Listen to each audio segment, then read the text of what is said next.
তাহলে এবার আন্তর্জাতিক ব্র্যান্ডের বিজ্ঞাপন চিত্রে মডেল হিসেবে কাজ করতে যাচ্ছেন ঢালিউডের এই সুপারস্টার। তাহলে চলো বিস্তারিত জেনে নেওয়া যাক। বাংলাদেশের সিনেমার কিং খান শাকিব খানকে এবার পাওয়া যাচ্ছে একেবারেই নতুন রূপে।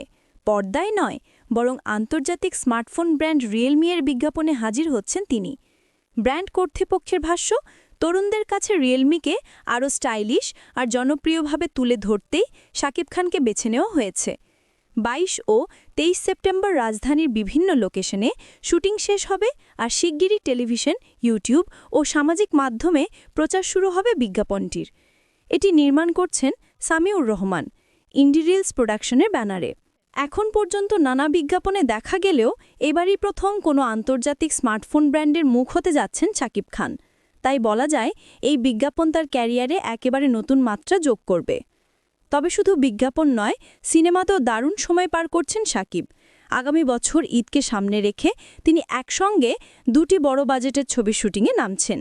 এর একটি হচ্ছে Prince once upon A time in Dhaka, যেখানে ৯০ দশকের ঢাকার আন্ডারওয়ার্ল্ডের উত্তেজনাপূর্ণ গল্প ফুটে উঠবে। ক্রাইম, লাভ, অ্যাকশন আর ইমোশনের দারুণ মিশলে সাজানো এই ছবির প্রথম পোস্টার ইতিমধ্যেই আলোড়ন তুলেছে। নভেম্বর থেকে শুরু হবে শুটিং, আর ছবিটি দর্শকরা দেখতে পাবেন ২০২৬ সালের ঈদুল ফিতরে। অন্যদিকে নির্মাতা শাকিব ফাহাদ বানাচ্ছেন আরেকটি সিনেমা সোলজার। এটিও আগামী বছরের কোনো এক ঈদে মুক্তি পেতে পারে।